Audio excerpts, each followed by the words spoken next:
사랑의 아버지 하나님 감사합니다. 오늘도 제가 십자가 복음을 들고 이 자리에 섰습니다.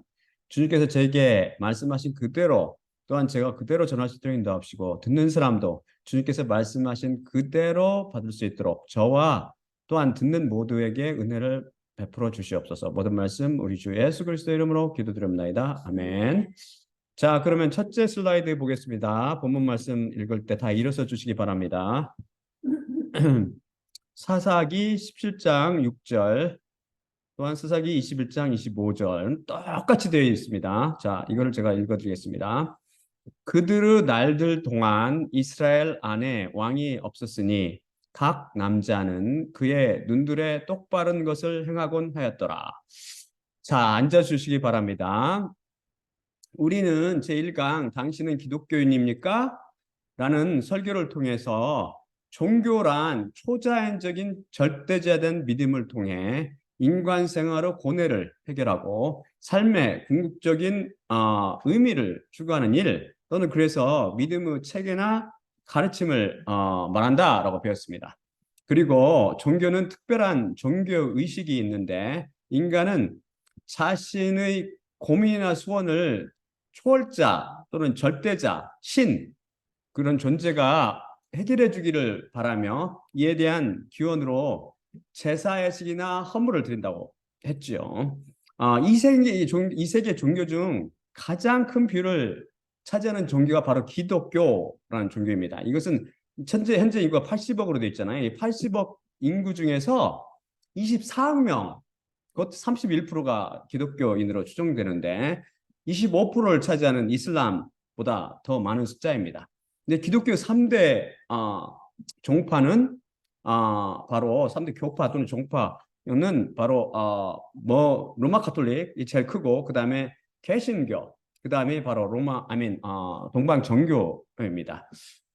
기독교 초대 교구는 1세기 초 예루살렘 교구를 시작을 해 어떻게 됐어요? 안디옥, 알렉산드리아 또는 콘스탄티노플 교구 및 로마 교구 등 5교구로 이게 형성되며 서로 협조하는 관계에 성장해 갔습니다.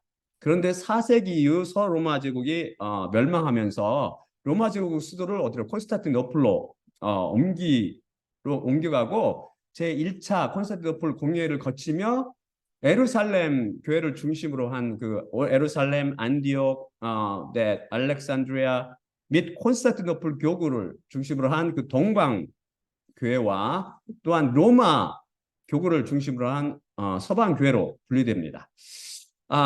동방 정교는 동방교회 또한 정교회 혹은 동방 정교회 등으로 불리는데 초대 교회로부터 계승된 정통 기독교라는 의미로 Orthodox Ecclesia 또는 The Orthodox Church라고 불립니다. 이들은 주로 어디에 분포되어 있냐면은 바로 동쪽이죠. 동유럽인 그리스, 불가리아, 폴란드, 러시아, 체코, 우크라이나. 지금 우크라이나 저기 러시아 다 같은 쪽이 갖고 있는데 지금 싸우고 있는 거죠. 시베리아, 중앙아시아, 벨루시아, 몰도비아, 세르비아, 몬테그로, 루마니아, 그다음에 그루지아, 마케도니아, 키프로스 등에 분포되어 있고 신학사상과 교리가 바로 헬라어로 되어 있기 때문에 히랍 정교회나 헬라 정교회라고도 부르기도 합니다. 그에 반해 서방 교회, 웨스턴 처치 또는 웨스턴 크리스티애니티는 라틴식 전례를 따르는 바로 로마 카톨릭 교회가 중심으로 여기서 분류된 성공회, 루터교, 장로교 등을 총칭해 이들을 서방 교회라고 부르죠. 예수님의 부활 및 승천 이후 1세기에는 교회가 주로 어디서 시작했어요? 우리가 성경을 보면 바로 유대인 집단 거주인 집단 거주에서 그 회당을 이용하면서 시작했잖아요. 그래서 산헤드린 회를 중심으로 하는 그 유대교 유일신 여호와 하나님만을 믿는 그 유일신 유대교와 또한 예수님을 바로 하나님으로 고백하는 이 그리스도인 사이의 갈등이 심했죠. 그런데 로마 제국이 어디를 부서뜨리냐면은 바로 신앙 중심지였던 그리스도인들의 신앙 중심지였던 바로 예루살렘 교회를 파괴하고 굉장히 박해를 가하자 바로 예루살렘 교회는 신앙의 중심지가 될 수 이제 그 역할이 이게 줄어들면서 악화되면서 대신 바울 당시 이미 존재했던 로마 교회가 대신 더 성장하면서 강해집니다. 하지만 64년 기원후 64년 7월 19일 날 로마에 큰 화재가 일어났죠. 이게 바로 네로 황제가 저지른 일이었는데 그 책임이 자기에 돌아오자 그걸 갖다 그 탓을 기독교인들한테 덮어 씌워버렸잖아요. 그래서 그 후로 40년 동안 극심한 박해를 합니다. 뭐 하향시키고 죽여버리고 그런 등으로 이 기간지에 바로 서더벌이 순교한 걸로 전해지고 있습니다. 로마는 박해의 중심지가 되었죠. 로마 교회가. 근데 이것이 오히려 도화서에 대해서 바로 그리스도 신앙의 전파 속도는 급속히 증가하게 이릅니다. 사도들의 뒤를 이어서 기독교 신앙의 정통성을 고수하며 신학의 발전에 공헌한 그 지도자들을 신학자들이 뭐라고 부르냐면은 이 사람들을 the fathers of the church, 곧 교회의 교부라고 부릅니다. 이 교부들이라는 것은 교회의 아버지란 뜻이거든요. 교회 아버지란 뜻인데 신학자들은 초대교회 교부들이 사도들의 뒤를 이어서 교회를 든든하게 세우고 복음의 진리를 체계화하는데 큰 역할을 담당하며 그새 큰 영향을 미쳤다고 그들 칭송하지요. 이때쯤 소위 기독교라는 종교가 탄생하지 않았나 제가 추정해 봅니다. 인간은 여호와 하나님을 바꿔서 여호와라 불리는 송아지로 숭배하는 죄성이 피 속에 흐르기 때문이죠. 그래서 어느덧 기독교가 탄생한 것이죠. 예루살렘 등을 중심으로 하는 동방교회와 로마교회를 중심으로 하는 서방교회들이 그 중심지가 되었습니다. 그리스도인들인 여러분들이 혼동하면 안 될 것은 그리스도 복음, 유앙겔리온 투 크리스트, 그리스도의 복음은 더 유앙겔리온 투 크리스트죠. 정확히. 그리스도 복음은 바로 이성의 산물인 철학, 꼭 신학에 바탕한 기독교라 불리는 종교가 아닌 철저히 성령님의 계시를 바탕으로 하는 성경 말씀에 기초한다는 진리입니다. 인간들은 성령님 곧 예수님을 잃어버리게 되면 어둠 속을 헤매게 되어 있습니다. 다음 슬라이드 보여줄까요? 사사기 17장 6절 21장 5절, 25절입니다. 이거 히브리어로 되는데 똑같은 단어로 쓰여 있어요. 똑같은 단 하나도 안 틀리게. 그들의 날들 동안 이스라엘 안에 왕이 없었으니 각 남자는 그의 눈둘에 똑바른 것을 행하곤 하였더라. 이 구절은 모든 번역성들이 다 오역했죠. 제가 행하곤 하였더라 라고 번역한 그 행하다라는 단어는 히브리어로 아사인데 이것은 3인칭 단수 칼 미완료형으로 되어 있습니다. 여러분 제가 설명했지만 이것을 미완료이기 때문에 과거 그랬다 과거로 번역하면 안 되는데 거의 대부분의 번역성들이 이걸 과거로 번역했고 딱 하나만 YLT라는 것만 현재로 번역했는데 이것도 잘못된 거예요. 그래서 모두 오역을 했죠. 히브리어 미완료 동사는 과거나 현재, 미래의 완료되지 않은 동작이나 상태를 나타낼 때 쓰입니다. 완료 동사 용법 중 하나가 과거나 현재, 미래의 habitual and customary action, 즉 습관적 혹은 관습적인 행위를 나타내는 것입니다. 그래서 이것은 지금 과거의 습관적 혹은 관습적인 행위를 나타내기 때문에 영어로는 would라고 표현을 해야 하고 한글로는 제가 번역한 듯이 행하곤 하였더라로 번역이야 올바릅니다. 여기서 제가 남자라고 번역했다는 이씨인데 여기에는 human being, 그 사람이란 의미도 있지만 이 원어적 의미는 아담, 사람에 비해서 남자라는 뜻입니다. 이때 남자는 남녀노소를 대표해서 총칭의 의미를 가지지요. 특히 이 속에는 each, 곧 각각이라는 뜻이 있습니다. 그래서 제가 각 남자라고 번역한 것이죠. 그럼 그의 눈들의 올바른, 그 눈들의 똑바른 것이란 그 자신이 보기에 똑바른 혹은 그 자신이 생각하기에 똑바른 이란 뜻입니다.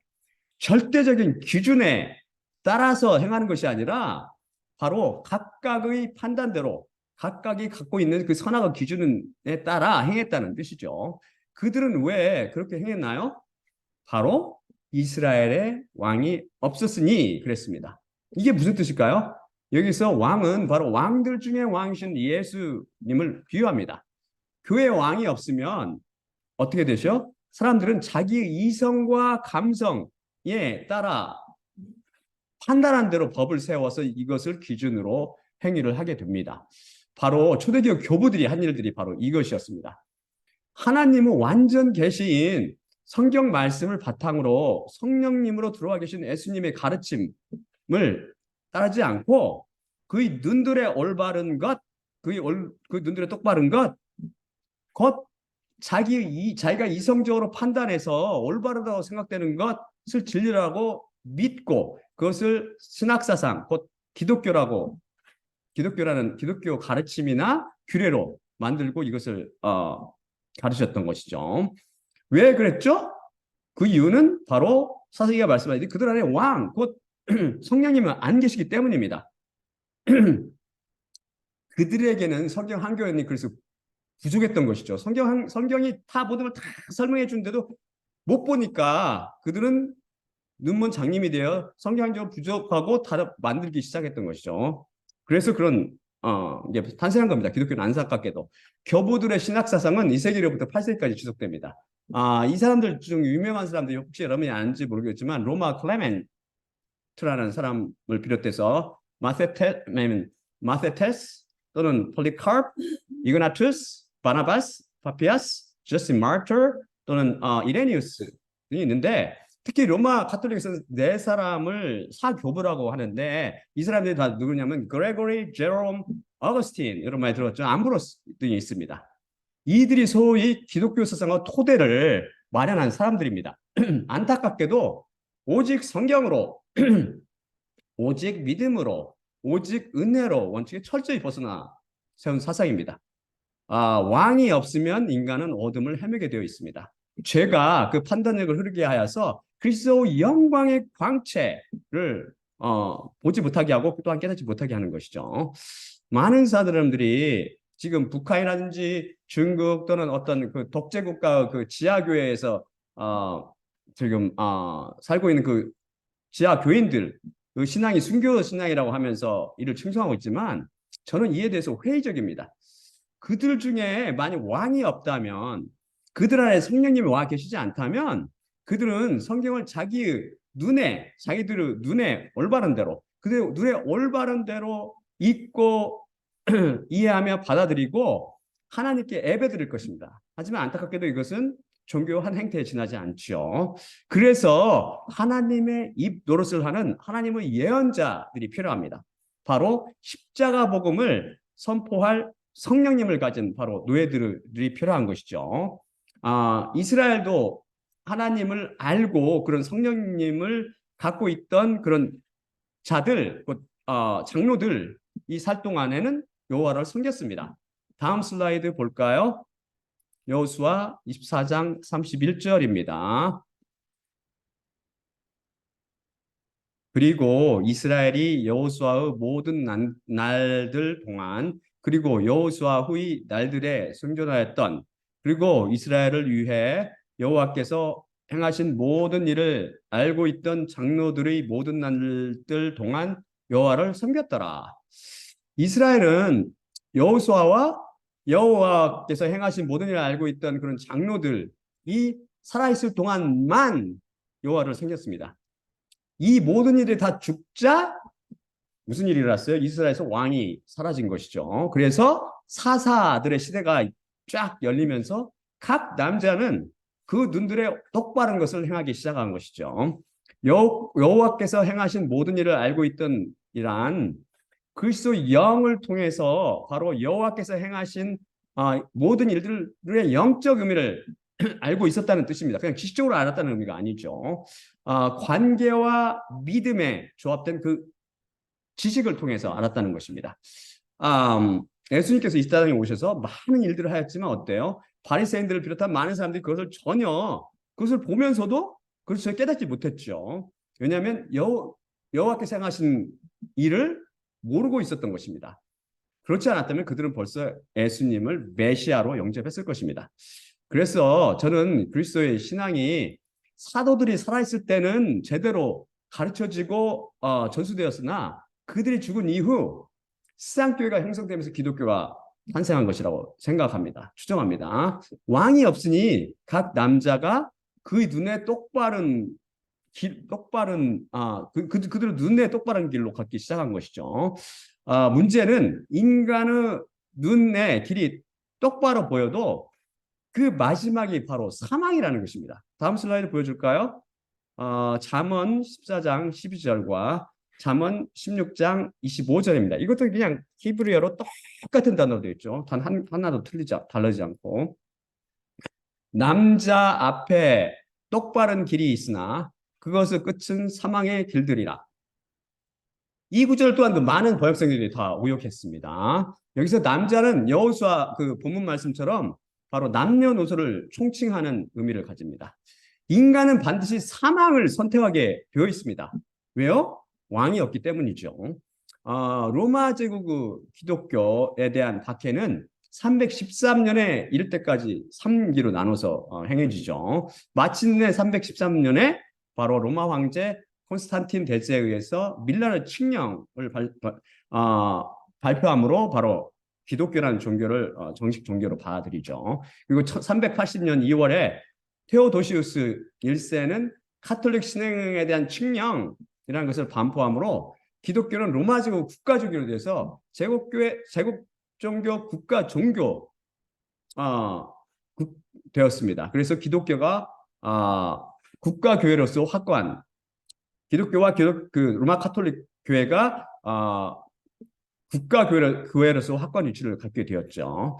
국가 교회로 성장한 로마 교회는 박해받는 교회에서 바로 특권 그 교회로 권력함으로써 부와 권력을 한 번에 거머쥔 그렇게 되면 반드시 권력은 부패하게 돼 있잖아요. 그래서 교회의 세속화가 빠른 속도로 진행했죠. 이러한 교회의 부패를 저항하고 거부하면서 그런 쇄신파들이 사막으로 거하거나 또는 수도운동을 주도하기도 했습니다.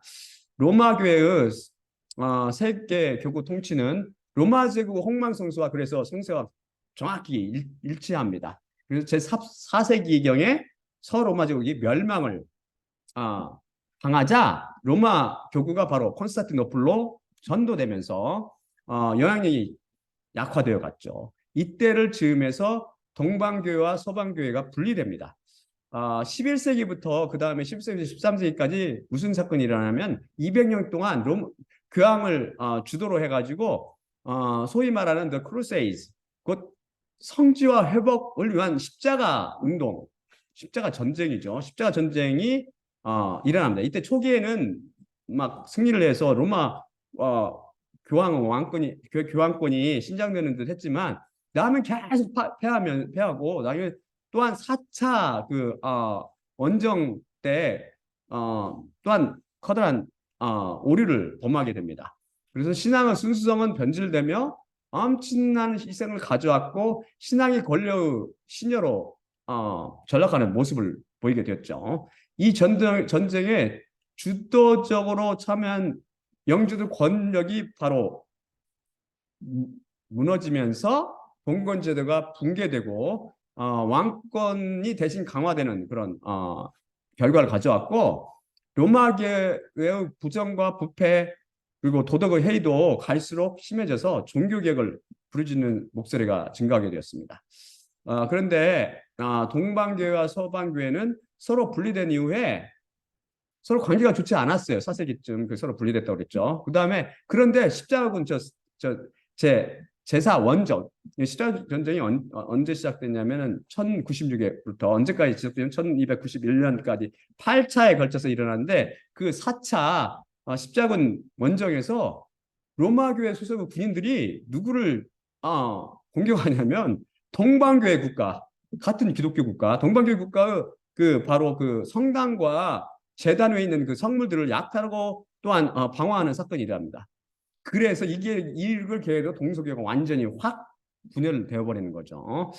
교황청을 중심으로 하는 로마 카톨릭과는 달리 동방 정교회는 그렇게 강제성이 없습니다. 그래서 동방 강제성이 없는 연합체인데 콘스탄티노플 총대주교를 명예 세계 총대주교로 승인하고 있습니다. 동로마 제국 시대에는 그리스 정교회가 중심이었는데 1454년 동로마 제국이 오스만 제국에 의해서 망하잖아요. 멸망한 후에는 러시아 정교회가 중심이 되었습니다. 동방교회는 자신들이 예수님의 제자 12사들 그들을 통한 사도의 전승을 계승받은 제대로 된 참된 교회라고 주장합니다. 이들은 성경과 칠의 공예를 통해 확립된 바로 교회 규범, 캐논이라고 그러죠. 카논이라고 말하는 사람이 캐논과 거룩한 전승 또는 전통이라 부르는 sacred tradition이라 부르는 이것을 신앙의 기준으로 삼고 있죠. 참고로 캐논, 즉 교회 규범 또는 교회법이라고 부르는 이것은 뭐냐면 교회법이라는 것은 뭐냐면은 교회 공동체 안에 관습적으로 요청된 삶의 규범을 정리해낸 것을 말합니다. 이 교회법을 캐논이라고 부르는데 이것은 어디서 연유하냐면 사도 바울이 갈라디아서 6장 16절을 통해 가노니 투토 즉 이 기준에 의해라는 말을 사용한 데서 기인하는 것으로 알려져 있습니다. 다음 슬라이드 볼까요? 갈라디아서 6장 12에서 16절입니다. 육신의 겉모양만을 보여주기 원하는 자들은 모두 억지로 너희를 할례받게 하는데 이는 오직 그리스도의 십자가로 말미암아 핍박을 받지 않게 하려 함이라. 할례를 받은 그들 자신은 분명 율법을 지키지 아니하면서 너희를 할례받게 하는 것은 그들이 너희의 육신으로 말미암아 자랑하려 함이라. 그러나 저는 오직 우리 주 예수 그리스도 십자가만 자랑하게 하소서. 그분으로 말미암아 세상이 내게 대하여 십자가에 못 박혔고 내가 또한 세상에 대하여 그리하였느니라. 정녕 할례도 무할례도 없고 오히려 새 창조가 있느니라. 그래서 이 기준에 의해 열 안에서 걷는 자들은 모두 그들과 하나님의 이스라엘 위에 평안과 자비가 있느니라. 이 구절 중에서 일부는 제가 제 28강에 자세히 살폈을 그 설교를 다시 들어보시기 바랍니다. 그래서 제가 그 기준으로 발언한 단어가 바로 카논인데 이 원어적 의미는 a means to determine the quality of something. 주로 어떤 것의 질을 결정하는 수단이란 뜻입니다. 이를 갈라키 롤러나 스탠더드 그래서 잣대나 기준으로 번역해야 합니다. 왜냐면 이 단어 또 어디서 빌려다 쓰는 이게 사람 외래어거든요. 어디서 빌려왔냐면 세머에서 빌려왔는데 세머의 의미는 read 갈대라는 뜻이에요.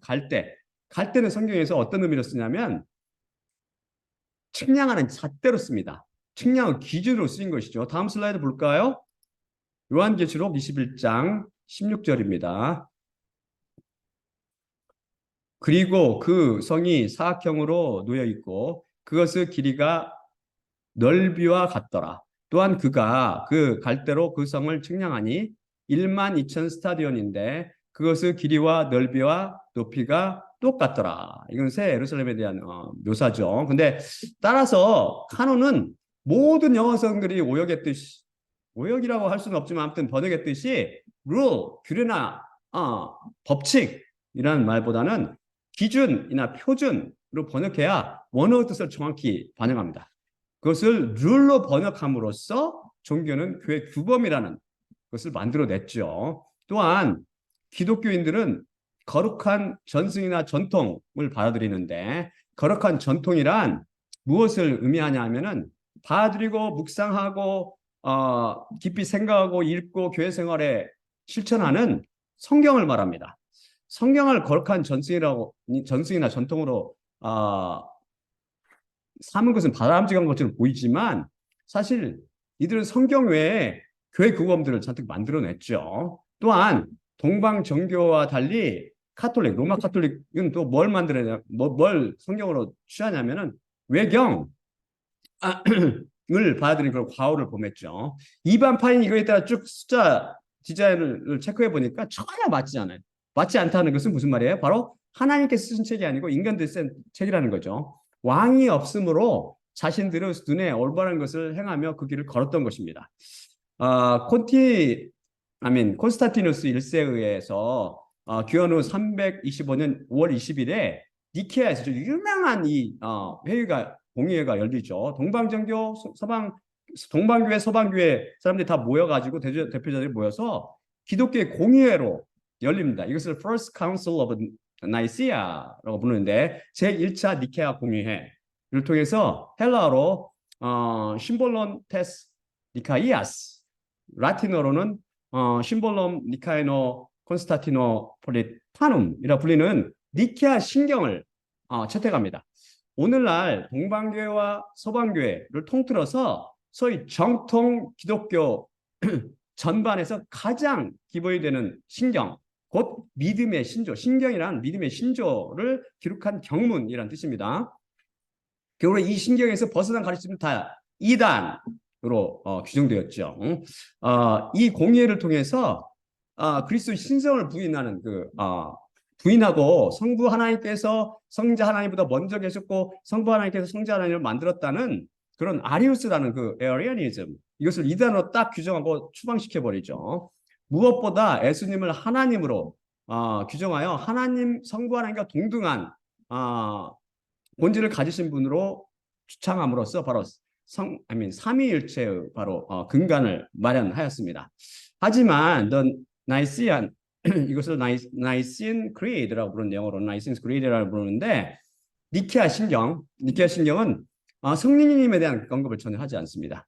그분을 전혀 못 알았던 것이죠. 그 밖에 이들은 부활절에 대한 날짜에 대한 확증을 시도했지만 실패했고, 또한 교회 법들 여러 가지를 서로 논의했지만 별로 큰 성과를 보지 못했습니다.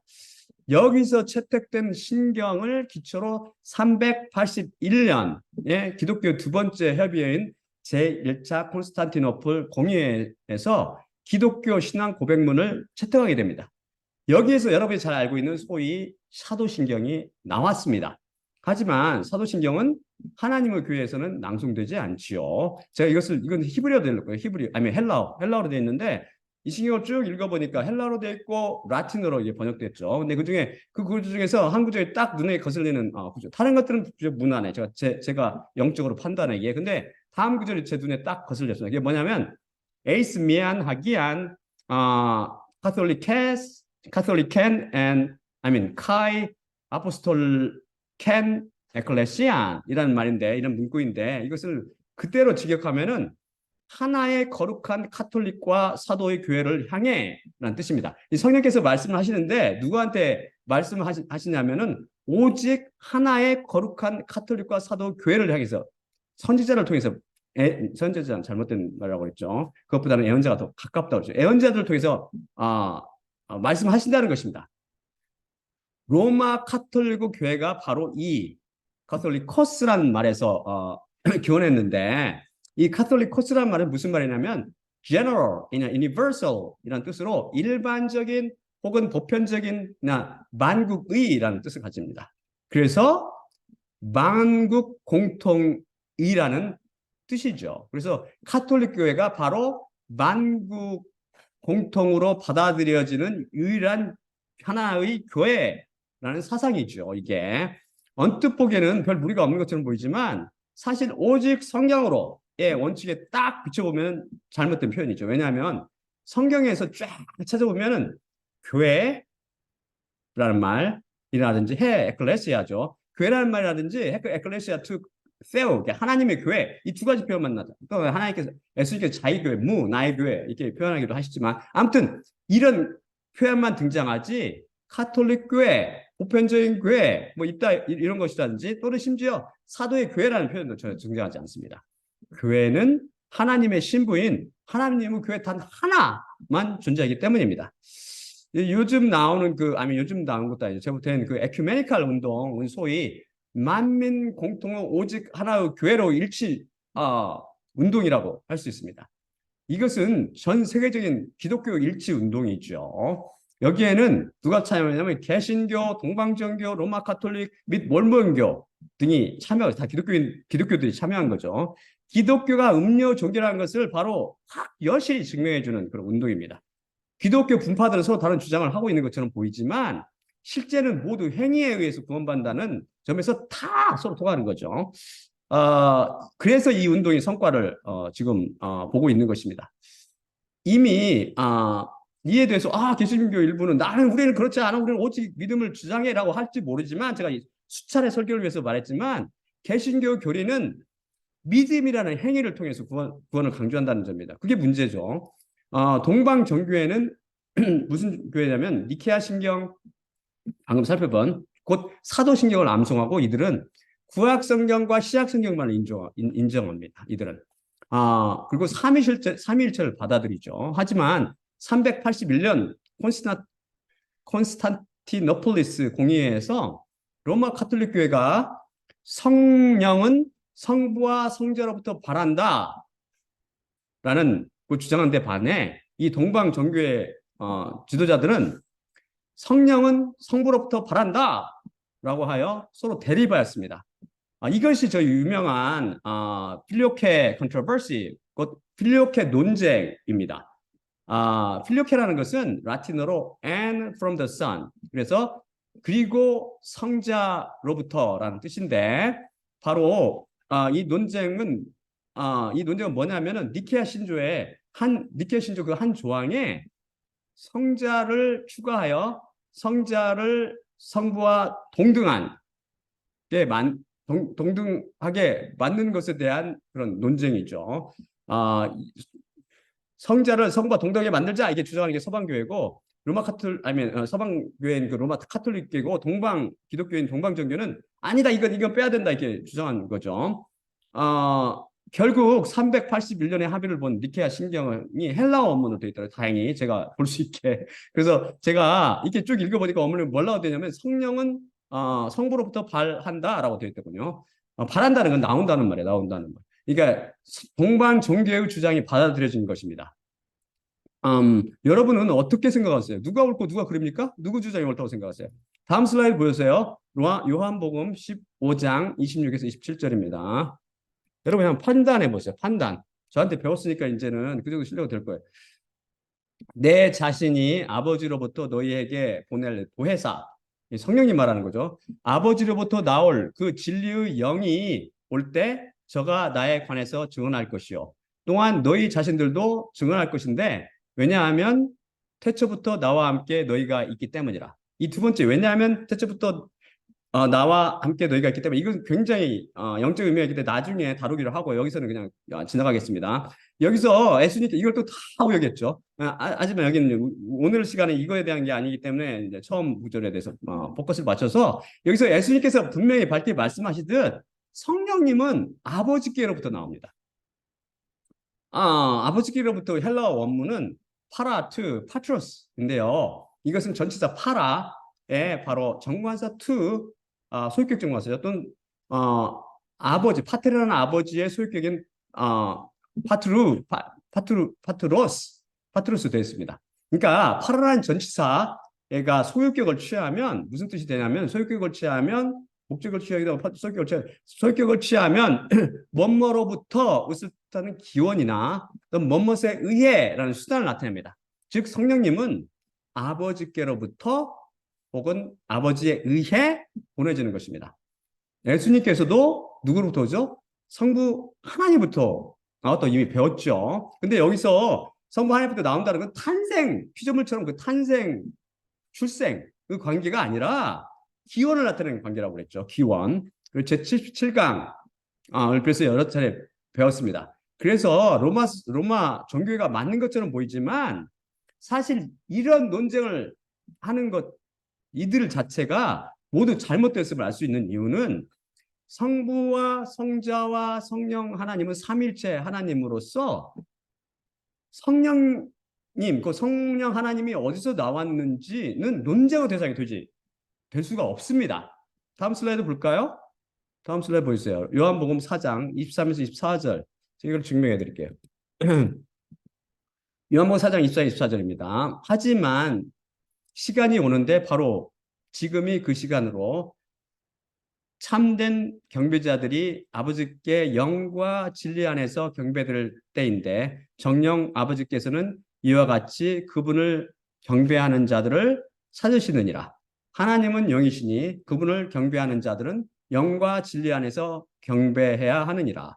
제가 여기서 예배라는 단어 대신 경배라는 단어를 선택한 이유는 예배라는 단어에는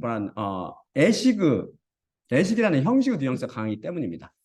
예수님께서는 하나님은 영이시다. 예수님께서 하나님이 영이시다고 말씀하실 때 하나님은 누구를 가리킵니까? 성부 하나님을 가리킵니까? 성령 하나님을 가리킵니까? 그것은 바로 예수님께서 말씀하셨듯이 아버지, 즉 성부 하나님을 가리킵니다.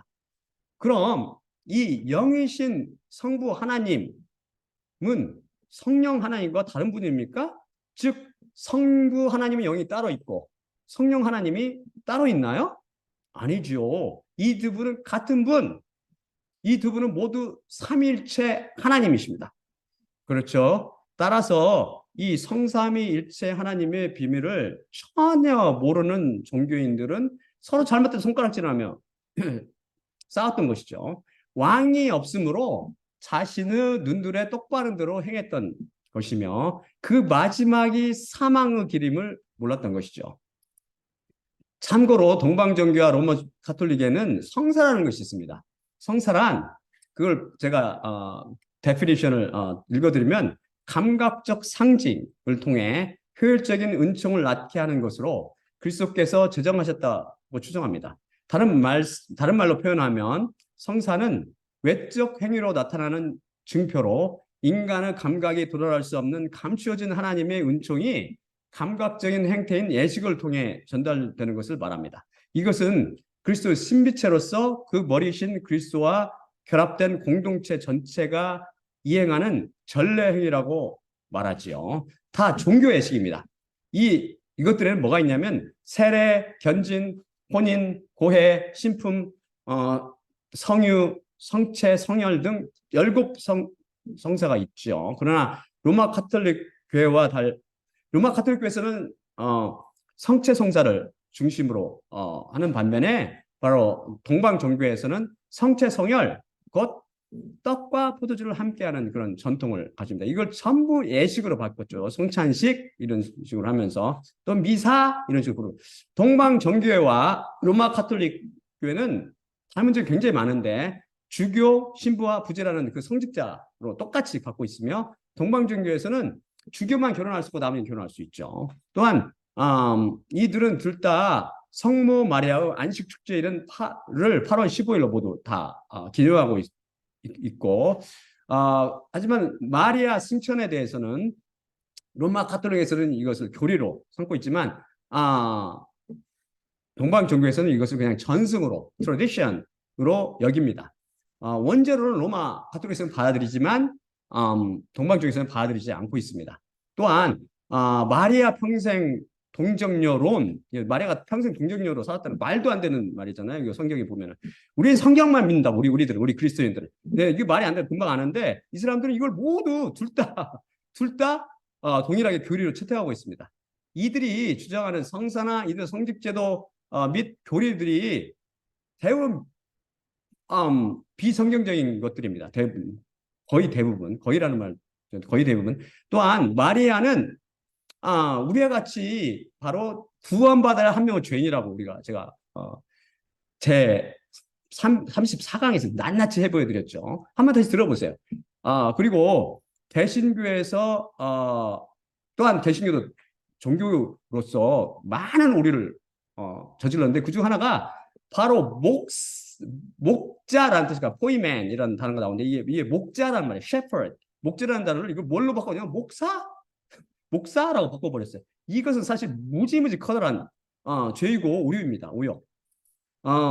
제 15세기 마틴 루터가 독일 비텐베르크 대학교에 있는 교회 정문에 대학교 내에 있는 교회의 정문에 95개 조항에 달하는 그 계좌부를 쫙 올림으로써 바로 종교개혁의 시발점을 마련하였죠. 이게 바로 1517년 10월 31일에 일어났습니다. 그래서 그 루터 추장자로 구성된 바로 루터교회가 탄생하였고 이걸 기점으로 쯔빙글리라든지 칼뱅 또는 뭐 켈빈 장로교회가 개신교 등의 가신교회가 바로 로마 카톨릭으로부터 일탈함으로 로마 카톨릭 영향력은 이제 약화되기 시작한 거죠. 영향력은.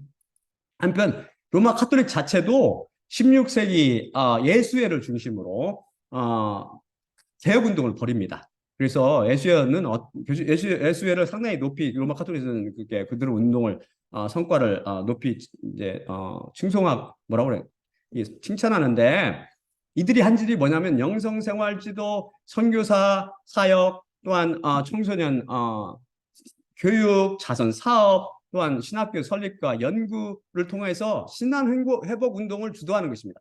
지금 개신교들이 이것을 따라서 지금 하고 있는 거죠.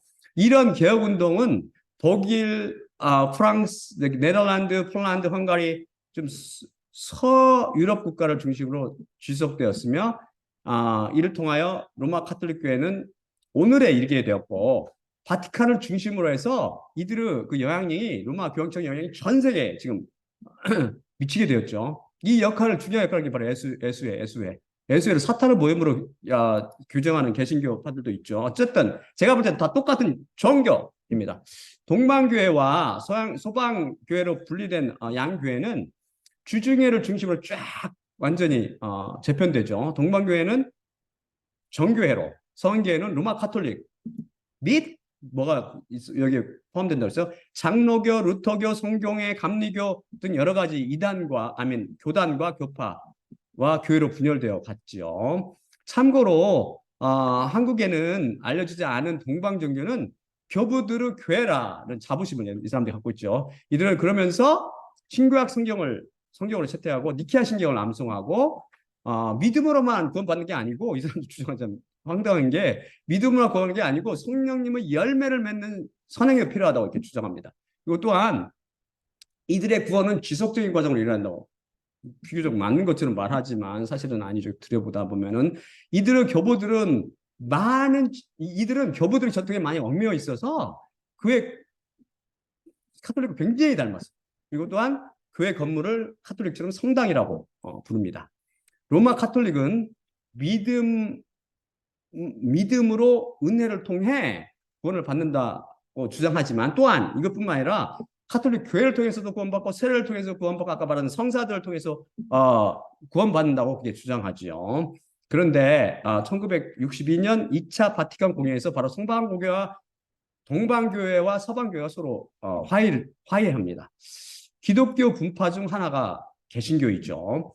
이들은 루터 종교 개혁 이후에 로마 카톨릭으로부터 바로 분리되어 나왔습니다.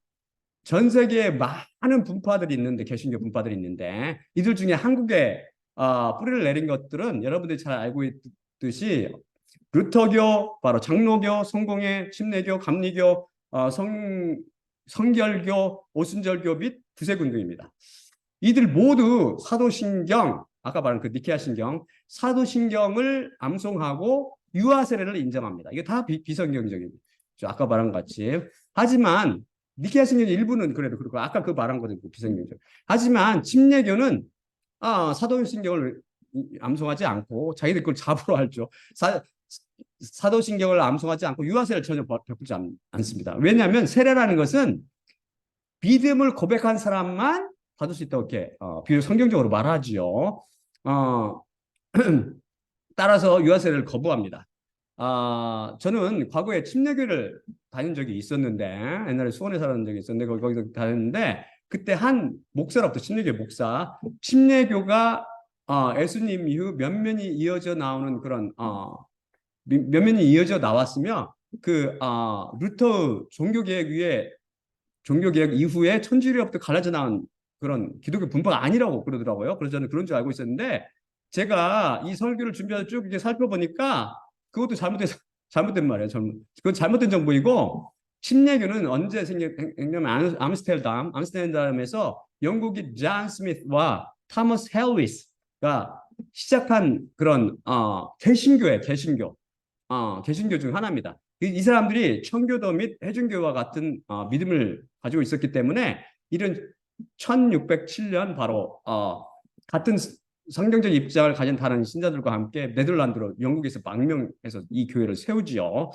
제가 설교를 통해서 매번 지적했듯이 루터를 비롯한 개신교 시작자들의 치명적인 잘못은 많지만 그중에 하나가 신자들은 누구나 성경을 읽고 이해하며 해석할 수 있다는 그런 주장입니다.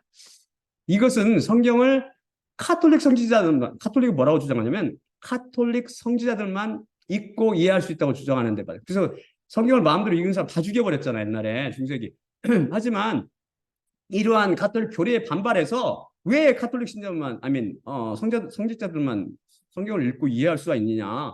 이것은 모든 사람들이 다 읽고 이해할 수 있다. 이렇게 하면서 개신교 교리로 이걸 채택했습니다. 하지만 매번 설교를 통해서 배우듯이 카톨릭의 주장도 개신교 주장도 철저히 비성경적이고 비정적인 생각이고 잘못된 주장이죠. 다음 슬라이드 보여줄까요? 고린도전서 2장 6에서 16절입니다. 하지만 우리는 온전한 자들 안에서는 지혜를 말하니 그러나 이 세상의 지혜도 아니요 사라져가는 이 세상의 통치자들의 지혜도 아니요 바로 감추어져 있는 비밀 안의 하나님의 지혜를 우리가 말하니 그것을 하나님께서 시대들 전에 우리의 영광으로 애정하셨는데 그것을 이 세상의 통치자들 중 아무도 몰랐으니 만일 그들이 알았더라면 영광의 주님을 십자가에 못 박지 않았으리라. 하지만 기록된 바처럼 눈이 보지 못했고 귀가 듣지 못했으며 인간의 마음 안에 들어가지 못했던 것들, 그것들을 하나님께서 그를 사랑하는 자들에게 준비하셨느니라. 그래서 하나님께서 그 영을 통해 우리에게 드러내셨으니 그 영은 모든 것, 하나님의 기쁨조차도 샅샅이 탐색하기 때문이니라. 사람들 중 그의 안에 있는 그 사람의 영 외에 누가 과연 그 사람의 것을 알리요? 이렇듯 또한 하나님의 것들도 하나님의 영 외에는 아무도 알지 못하느니라. 그러나 우리 자신들은 세상의 영이 아니라 하나님으로부터 오는 그 영을 받았으니 하나님께 의해 우리에게 거저 주신 것들을 알게 하려 함이니라. 또한 그것들을 인간적인 지혜의 가르쳐진 말이 아니라 영의 가르침 안에서 영적인 것들로 해석하며 우리가 말하느니라. 하지만 자연인은 하나님의 영의 것들을 받아들이지 않나니 그에게는 우매하여 능히 알 수 없기 때문이며 영적으로 주의 깊게 연구되어야 하기 때문이라. 그러나 영적인 자는 모든 것을 주의 깊게 연구하나 그 자신은 누구에게도 조사받지 않느니라. 누가 과연 주님의 마음을 알았으며 그가 그분을 조언하겠느냐. 하지만 우리 자신은 그리스도의 마음을 갖고 있느니라. 그들의 주장의 거짓임이 명확히 보이죠. 로마 카톨릭은 이 구절을 논리적으로 해석하지 못하고 개신교는 이 구절에 대해서 자신들의 주장을 정당하게 해서 고안해낸 것이 바로 순간 구원론입니다.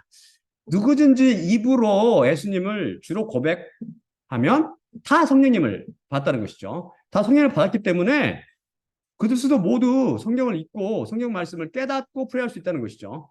그래서 자신이 진짜로 성령님을 받았는지 점검해 볼 기회를 주지 않고 바로 똑바로 음부로 인도하고 있습니다. 이것이 철저히 잘못된 교리라는 것을 당신은 이로부터 났습니까? 라는 그런 시리즈를 통해서 여러 차례 살펴봤고 다른 설교를 통해서 제가 증언해 드렸죠. 만일 그들이 진짜 성령을 받았다면 왜 그들 종교인들, 개신교 그 지도자들 왜 그렇게 성경 말씀을 자주 오역하면 오늘도 지금 몇 차례 제가 지적했잖아요. 왜 그렇게 성경을 만약에 다르다면 저한테 한번 연락해 보세요. 나는 이렇게 네가 이렇게 해석한 거 나 못 믿겠어 이렇게 말하는 사람 저한테 연락하시라니까요. 왜 그렇게 성경 말씀을 자주 오역하고 성경 속의 비밀들을 그렇게 전혀 풀지 못하며 왜곡하고 해석하는 것입니까? 그리고 왜 그렇게 많은 신학교가 있는 것입니까? 소위 평신도들이 성경을 풀고 해석하며 이해하지 못하기 때문 아닙니까? 그리고 왜 유독 개신교에만 수많은 종파와 그런 이단들이 있는 것입니까? 그것은 성경 해석이 제각각 다르기 때문이 아닙니까? 그것은 바로 거꾸로 성경 해석은 아무나 할 수 없다는 결론이죠. 성경 말씀은 하나님께서 호흡하신 것으로 성령님을 통해 바로 완성된 비밀의 말씀입니다. 그래서 오직 성령님을 통해서만 해석이 가능합니다. 지금 우리 살펴봤잖아요. 따라서 지혜의 말씀이나 지식의 말씀의 은사를 받은 사람들을 통해서만 이게 해석이 가능합니다. 성경 해석에 왕이 필요한 거, 우리는 왕이 필요하다. 우리의 왕, 여호와 예수 그리스도 성령님이 필요한 겁니다. 안타깝게도 동방정교도 카톨릭도 또한 개신교도 이런 종교 모두 뿌리에는 바로 철학이 그 기반이 되어 있습니다. 입으로는 하나님의 말씀이 그 근간을 주장하지만 이 주장들을 이미 살펴봤듯이 오직 성경으로 이 원칙에 철저히 벗어나 있죠. 신약의 해석뿐 아니라 구약의 해석조차도 교부 시대로부터 뭘로 해석하냐면은 시작해서 헬라 철학, 곧 헬라 철학을 배경으로 한 신 플라톤 주의 로 채워져 있는 것이죠. 또한 중세 신학의 총화라고 불리는 그런 스콜라주의를 주도한 토마스 아퀴나스, 이 사람은 뭘 세웠냐면은 아까 말한 스콜라주의 그 스콜라주의를 주도했죠. 이 사람은. 근데 이 사람은 신앙 사상의 배경이 뭐냐면 아리스토텔레스. 바로 저기 헬라 신학이죠. 헬라 신학. 그래서 신학 대전을 완성했죠.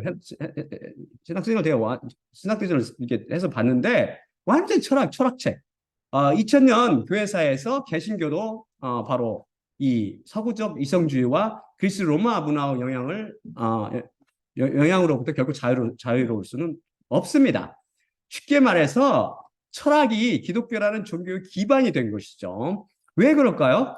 왜 그러냐면 성령의 조명이 아니라 인간의 이성을 통해서 해석하려 들었기 때문입니다. 그러니 자연히 신학이라는 철학의 분파가 탄생한 것이며 그것을 모체인 철학과 그냥 불가구분의 관계로 맺어져 있는 거죠. 한국 신학의 모체가 된 바로 미국 신학도 마찬가지입니다. 한국 신학, 미국 신학에서 나왔죠. 미국 신학 큰 기둥 이런 게 뭐예요? 하버드, 예일, 프린스턴으로 이어지는 그 신학의 사조가 다 그리스 로마 신학, 그리스 로마 사상이 그 배경으로 돼 있어서 그 이성주의의 바탕을 두고 있죠. 그래서 성경을 오직 인간의 이성을 동원해서 사변적으로 해석하는 그리스 로마 사상이 자라서 바로 유럽 문화를 낳았고 이것이 낳은 것이 바로 서구 신학입니다. 이것을 배운 한국의 종교인들이 이것이 마치 전통의 진리인 양 그렇게 받아들입니다. 플라톤과 어거스틴, 토마스 아퀴나스를 걸쳐서 루터와 켈빈 등으로 이어지는 철학과 신학의 교리가 마치 진리인 양 오도되며 전 세계의 기독교를 장악하고 있죠. 철학이 쌍교회를 장악한 것입니다. 다음 슬라이드 볼까요? 골로새서 2장 8에서 12절입니다. 누가 그리스도를 따르지 않고 사람의 전통과 세상의 기본 원리를 따르는 철학과 헛된 미혹으로 너희를 노력하여 사로잡는 자가 되지 않는지 살펴보라. 이 말씀이 정확히 지금 바로 살펴본 종교인들의 쌍과 행위를 바로 지적하고 있지 않습니까? 쌍교회에 왕이 없어서 자신들의 눈에 똑바른 대로 행하며 사망의 길로 다름박질했던 것입니다. 하나님의 성도들, 곧 그리스도인들은 생명도 없고 구원도 주지 못하는 그런 음녀로부터 주저함없이 도망쳐 나와야 합니다. 그리고 십자가 복음만 반복해서 듣기 바랍니다. 십자가 복음이 당신을 살릴 것입니다. 자, 그럼 마지막으로 고린도전서 11장 23에서 26절 읽고 마치겠습니다. 내가 너희에게 전하는 것은 주님께 받은 것이니 곧 주 예수님께서 잡히시던 밤에 떡을 취하시고 감사하시는 때에 이르시되 이것은 너희를 위하는 내 몸이니 이것을 행하여 나를 기억하라 하시니라. 19회 또한 그와 같이 잔을 취하시고 이르시되 이 잔은 내 피로 세운 새 언약이니 이것을 행하여 마실 때마다 나를 기억하라 하시니라. 그러므로 너희가 이 떡을 먹으며 이 잔을 마실 때마다 주님의 죽으심을 그분이 오실 때까지 전파할지니라. 예수님의 피와 살로 성징되는 떡을 떼며 잔을 마실 때마다 십자가를 통해 피에 담가지는 말씀을 주시고 그것을 성장을 통해서 왕이신 성령님을 보내주신 예수님만 바라봅시다. 또한 나의 십자가를 기억하고 내가 다시 올 때까지를 전하라고 말씀하신 예수님과 그분의 죽으심을 기억하고 전하며 인간에게 절대 구원을 주지 못하는 철학에 기반을 둔 종교로부터 도망쳐 나와 왕이신 예수님만 바라보고 구원을 달라고 뻔뻔스럽게 기도하며 살아갑시다. 자, 그러면 제가 기도하고 마치겠습니다.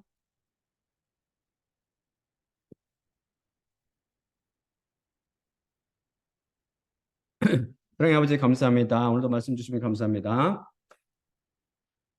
오늘 말씀을 통해서 우리를 구원하는 것은 오직 성령 말씀을 통해서 성경 말씀을 통해서 우리를 찾아오신 성령님임을 배웠습니다.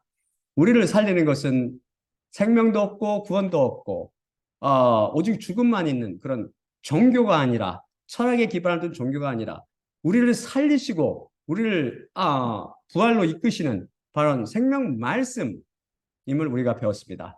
우리 생명 말씀이요 우리 왕이신 우리 여호와 하나님 예수 그리스도를 우리가 영접하게 하옵시고 오직 십자가 복음을 통해서 선포되는 말씀을 통해서 이 피에 담가진 말씀을 받음으로 위로부터 나는 그런 놀라운 역사가 있게 우리 이 말씀을 듣는 모든 사람에게 은혜를 베풀어 주시옵소서.